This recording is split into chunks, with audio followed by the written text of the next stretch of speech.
Hello everyone, welcome to my channel Crack GPAT and Hyper-G with tips and tricks. Today we will discuss about part 3rd of Micromatic that includes method of determination of surface area and particle shape as well as its surface area. Okay, let's start. Particle की shape कैसी होती है related to shape geometry and surface regularity. ठीक है, जितने जो भी particle की शेप है शेप ज्योमेट्री के रिलेटेड है एंड सरफेस रेगुलरिटी के बेस पे है. पार्टिकल की शेप विल इन्फ्लुएंस किस पे इन्फ्लुएंस करेगी? सरफेस एरिया पे, फ्लो ऑफ वाटर पे, पैकेजिंग पे, कंपैक्शन प्रॉपर्टी ऑफ पार्टिकल पे. सरफेस जो इसकी शेप है 9 टाइप की शेप आप देख रहे हो. जो स्फेरिकल है इसकी शेप स्फेरिकल 3 टाइप की है फर्दर, जो एक स्मूथ है, एक रफ है, एक इरेगुलर है. ठीक है, तो सेकेंड राउंडेड है जो स्मूथ है, रफ है, इरेगुलर है. तो एसिकुलर जो स्मूथ है, रफ है एंड इरेगुलर है, जिसको हम डेंड्राइट शेप भी बोलते हैं. ठीक है, तो ये आपने शेप्स देख ली. राउंड मीन्स की थोड़ा सा गोले टाइप, स्फीयर मीन्स की पूरा गोला. ठीक है, तो ये एसिकुलर मीन्स नीडल टाइप. ठीक है, ये आपने मेन शेप ये याद रखनी है. रफ एंड इरेगुलर आप उसके अकॉर्डिंगली बना लोगे, है ना. ठीक है, तो ये शेप्स होती हैं पार्टिकल्स की. जो देखा ही होगा आपने, मोस्टली पार्टिकल ज़्यादा किस में प्रेजेंट होते हैं? Spherical shape and asymmetric. आपने इस स्फेरिकल शेप के देखे होंगे या फिर असिमेट्रिक, जैसे ये इरेगुलर पार्टिकल हैं, ये ज़्यादा आपको मिले होंगे देखने में, है ना. तो ऐसी शेप्स ज़्यादा होती हैं. ठीक है, तो मोस्टली हमने जो आज हमने ये पढ़ा है कि पार्टिकल आर स्फेरिकल और असिमेट्रिक इन शेप. ठीक है, तो ये पॉइंट आपने याद रखना है कि ज़्यादातर ये इसी शेप में अवेलेबल होते हैं. अगर आपसे एग्जामिनर पूछे तो आप ये बोल सकते हो. ठीक है, नेक्स्ट है हमारा particle shape and surface area. ठीक है, particle shape as particle size decreases the surface area of particle increases. जैसे ही पार्टिकल का साइज डिक्रीज होगा सरफेस एरिया भी हमारा इंक्रीज हो जाएगा. जैसे कि सरफेस एरिया बढ़ेगा तो अब्जॉर्प्शन, ड्रग की अब्जॉर्प्शन, डिसोल्यूशन, सॉल्युबिलिटी, बायोबिलिटी सब इंक्रीज हो जाएगा, जिसके कारण थेरापेटिक इफेक्ट भी हमारा इंक्रीज हो जाएगा. ठीक है, particle size and surface area जो ड्रग का है, drug export to medium can affect the actual solubility. जो जिसका फॉर्मूला हमने दिया है, मतलब उन्होंने सिंपल लैंग्वेज में ये बोला है कि जो पार्टिकल का साइज एंड सरफेस एरिया जो ड्रग एक्सपोज हो रही है मीडियम के साथ, तो वो किसके द्वारा इफेक्ट होता है? ऑफकोर्स सॉल्युबिलिटी के द्वारा. एक्चुअल सॉल्युबिलिटी जो इफेक्ट होता है उस पर. ठीक है, कैसे इफेक्ट होता है? जैसे ये इक्वेशन बताई है इन्होंने, log S pond S not. ये इक्वेशन है सॉल्युबिलिटी ऑफ स्मॉल पार्टिकल की, सॉल्युबिलिटी ऑफ लार्ज पार्टिकल की. ठीक है, surface tension, molar volume, gas volume, absolute temperature, radius of small particle. ये कैसे, मतलब ये इक्वेशन क्या कैलकुलेट कर रही है कि ये इक्वेशन ये तब यूज़ की जाती है जब हमें पता हो कि हमने सॉल्युबिलिटी इंक्रीज़ करनी है, तो हमें रिक्वायरमेंट होती है कि हम पार्टिकल साइज़ को डिक्रीज़ करें. ठीक है, तो हमने पार्टिकल साइज़ को डिक्रीज़ करना है, इसलिए हम ये इक्वेशन लगा के देखते हैं कि हमारा पार्टिकल का साइज़ जो है किसके अकॉर्डिंग है. ये इक्वेशन तब हमें काम आती है. ठीक है, नेक्स्ट है हमारी डिसोल्यूशन के अकॉर्डिंगली. जो नॉइज़ विटनी इक्वेशन आती है ये डिसोल्यूशन के अकॉर्डिंगली आती है कि आपका जो पार्टिकल है कितना डिजॉल्व, कितनी क्वांटिटी में डिजॉल्व होगा, कैसे डिजॉल्व होगा, कैसा इफेक्ट होगा उसका. तो रेट ऑफ डिसोल्यूशन किस पे डिपेंड करती है? Rate of dissolution is directly proportional to the rate of dissolution is directly proportional to the CS minus CI, that is saturated solubility concentration, and I is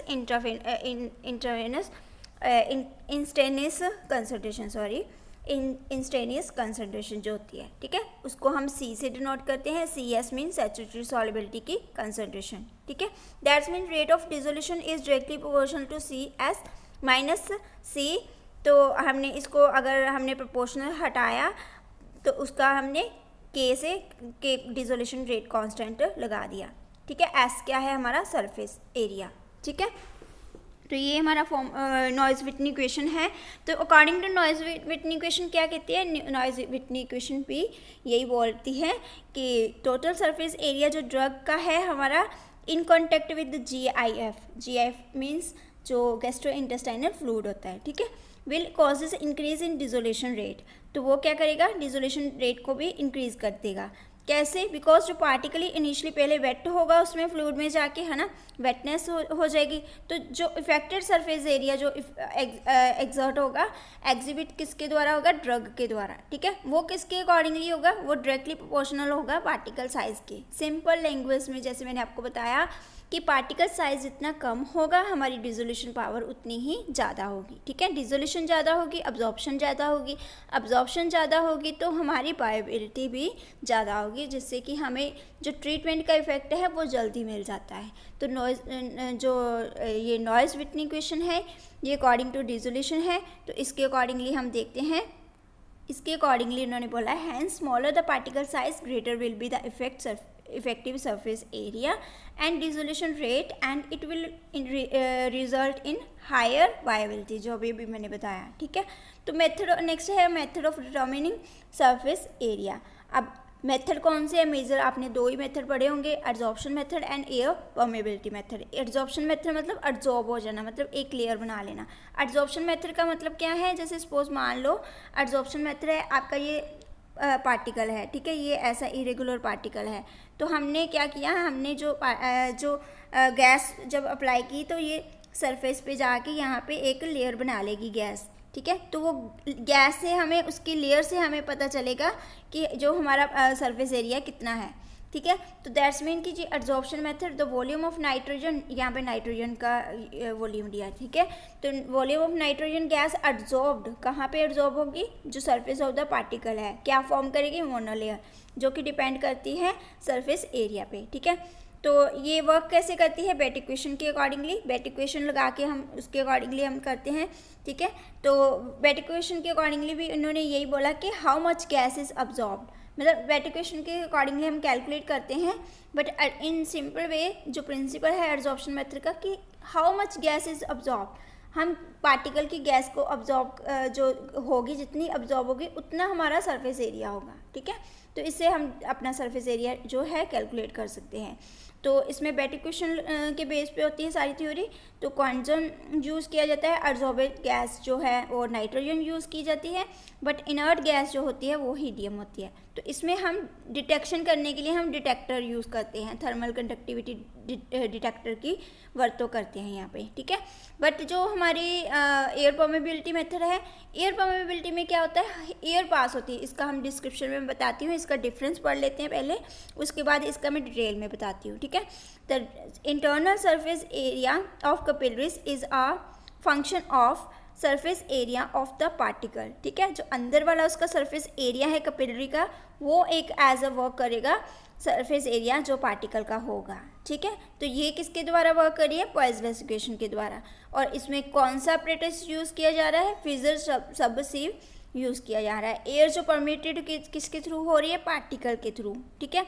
pressure किसके साथ major किया जा रहा है, इसमें मैनोमीटर के साथ। मैनोमीटर प्रेशर आपने पढ़ा होगा, मैनोमीटर किस लिए यूज़ होता है, प्रेशर को मेजर करने के लिए, ठीक है। मेजर कैसे किया जाता है, जो मैनोमीटर पढ़े हैं आपने, कितने टाइप के होते हैं, यूट्यूब जो आपने मेजरली कॉमनली आप लैब में यूज़ करते हैं यूट्यूब का, तो ऐसी शेप में होता है वो, जो ऐसी शेप में, तो उसमें हम मैनोमीटर यहाँ पे हम यहाँ से सेट करते हैं, ए बी पॉइंट जो लगा होता है ना। तो यहाँ पे जब कंटेंट हमारा ऊपर नीचे जाता है तो वो उससे लिमिट से हमें प्रेशर पता चलता है, ठीक है। तो ये हमारा मैनोमीटर है। तो इसको हम डिटेल में पढ़ते हैं एयर परमेबिलिटी मेथड को, क्योंकि ये 5 मार्क्स में भी आ जाता है।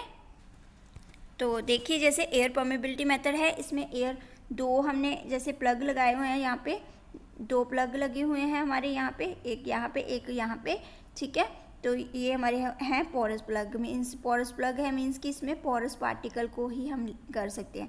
इसमें हमने क्या रखा है, पाउडर सैंपल, अपना सैंपल जो डिटेक्ट करना है वो रखा हुआ है।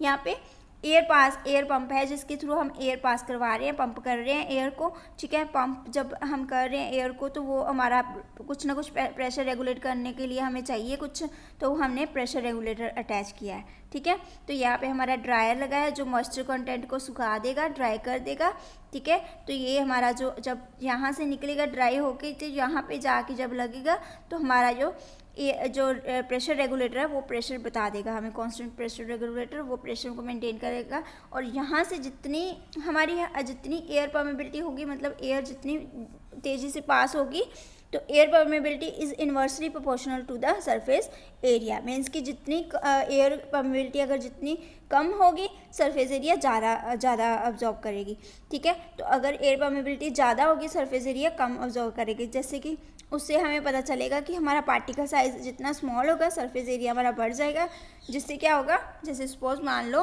कि आपका पार्टिकल, दो शेप आपको बताई मैंने मेजरली यूज़ करते हैं, जैसे यहाँ पे जैसे एक स्फीयर टाइप के होते हैं, ठीक है, तो एक होते हैं आपके इरेगुलर शेप के, है ना, ये शेप के होते हैं आपके पार्टिकल, ठीक है।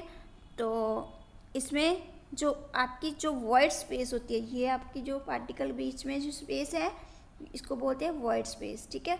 तो ये इसमें ज़्यादा होती है क्योंकि ये सिमेट्री में लगे हैं ना, पार्टिकल स्फेरिकल हैं, तो इसमें स्पेस ज़्यादा मिलेगी। जब माइक्रोस्कोप के अंडर देखोगे ना, तो आप ये ऐसे जी सपोज मान लो ये 4 है ना, तो आपको इतनी ज़्यादा स्पेस, इसमें इतनी ज़्यादा स्पेस नज़र आती है। तो वो स्पेस जो है इसमें ज़्यादा है, इसलिए इसमें रेजिस्टेंस जो है, हवा का रेजिस्टेंस जो है वो हमारा कम लगेगा, ठीक है, रेगुलर में। तो रेजिस्टेंस जो है फ्लो का वो भी कम लगेगा। तो इरेगुलर में, जो इरेगुलर है ये वाली शेप, इसमें जो हवा का जो रेजिस्टेंस होगा ज़्यादा लगेगा। क्यों? क्योंकि यहाँ पे देखो हवा रुकेगी, रेजिस्टेंस ज़्यादा होगा इसमें एयर परमेबिलिटी का, बिकॉज ये देखो यहाँ पे स्पेस कम है, ठीक है। तो यहाँ पे वर्ड स्पेस कम है जिसकी वजह से हमारा, तो हमने क्या किया है, हमने एक तो हमारा यहाँ से अटैच है, एक तो हमारा यहाँ से पता चल गया एयर परमेबिलिटी से, एयर से हमें पता चल गया जब एयर परमेबल हुई, ठीक है, फ्रॉम एयर पंप से। तो दूसरा हमारा मैनोमीटर लगा हुआ है यहाँ पे, मैनोमीटर जो प्रेशर मेजर करता है, प्रेशर मेजर करेगा। तो ये हमें पाउडर सैंपल को, यहाँ पे वॉल्व लगे हुए हैं, जो वॉल्व्स हैं जो वो हमें बताते हैं, मतलब उनके साथ हम अपना प्रेशर को रेगुलेट, अगर बंद करना हो प्रेशर को तो हम यहाँ से कर सकते हैं, इसको खोलना हो तो यहाँ से कर सकते हैं, ठीक है। तो ये मैनोमीटर जो है ये यहाँ पे ऐसे लिक्विड जो ऐसे फ्लक्चुएट करेगा, जब ऐसे करेगा तो यहाँ तक इसने जाना होगा। तो ये जब फ्लक्चुएट करेगा तो हमें पता चलेगा कि हमारा जो है प्रेशर जो है वो कितने तेज़ी से जा रहा है, हवा का कितनी, पहले कितना आया जो इनिशियल यहाँ से आया यहाँ तक वो कितना था, और यहाँ पे आया जो वो कितना था, वो दोनों को हम कैलकुलेट कर लेंगे तो हमें उससे हमारा सरफेस एरिया पता चल जाएगा, ठीक है। तो आपको पता चल गया प्रिंसिपल किसके बेस पे है, रेजिस्टेंस पे, ठीक है, based on the resistance to flow of a liquid. जैसे कि हवा जो पास हुई प्लग के थ्रू कंप्रेस पाउडर, वो डायरेक्टली प्रोपोर्शनल होगा आपके सरफेस एरिया जो पाउडर का है, ठीक है। जितनी ज़्यादा सरफेस एरिया होगा उतनी ज़्यादा जो है एयर परमेबिलिटी हमारी कम होगी, ठीक है। तो ये हमारी जो पॉइजनस इक्वेशन से हम कैलकुलेट कर सकते हैं इसकी वैल्यू। पॉइजनस इक्वेशन होती है, इसमें देखते हैं हम, जैसे यस, तो इसमें देखते हैं जैसे पॉइजनस इक्वेशन होती है V equal to pi T four delta P G upon 128 divided by eta, ठीक है। ये क्या है हमारा डायमीटर, ये क्या है हमारा pressure, change in pressure, pressure difference and time, and eta is viscosity, ठीक है, किसकी, फ्लूइड की।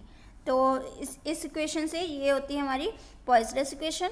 तो इस इक्वेशन से हम यूज़ कर सकते हैं, डिटरमिन कर सकते हैं अपना एयर परमेबिलिटी मेथड में लगा के, ठीक है। तो जो कैलकुलेशन होती है उसमें हम यूज़ कर सकते हैं, बट इससे हम सराउंडिंग एरिया नहीं कैलकुलेट कर सकते। तो सराउंडिंग एरिया कैलकुलेट करने के लिए हमारे पास इक्वेशन है, तो वो कौन सी इक्वेशन है, कॉजनी-कॉमन इक्वेशन, जो कि हम सराउंडेड एरिया को कैलकुलेट करने के लिए यूज़ करते हैं। तो वो क्या होती है इक्वेशन, उसका देख लेते हैं। वो होती है, सपोज मान लो V equal to A upon eta square delta P upon KL into, इसके साथ जो है मैं इधर लगा देती हूँ, स्पेस कम है, क्यूब अपॉन 1 माइनस, ठीक है। ये हमारा एरिया होगा, विस्कोसिटी होगी, ये सरफेस का वेट होगा, ये उसका चेंज प्रेशर डिफरेंस होगा कांस्टेंट, एंड के कांस्टेंट, उसका एल लेंथ होगी, ठीक है, आइंस्टाइन हो गया ये, ठीक है। तो ये हमारी जो इक्वेशन एवरेज डायमीटर जो पार्टिकल का, हम इसे कैलकुलेट कर लेते हैं, ठीक है। तो ये इक्वेशन कौन सी है हमारी, कॉजनी-कारमन इक्वेशन। तो मेन इक्वेशन कौन सी है, पॉइजलेस इक्वेशन। पॉइजलेस इक्वेशन से हमने कैलकुलेट किया अपना वॉल्यूम जो है एयर का, ठीक है। उसके बाद रेट ऑफ फ्लो जो है मेजर किया जाता है, किससे मेजर करते हैं, मैनोमीटर से, ठीक है।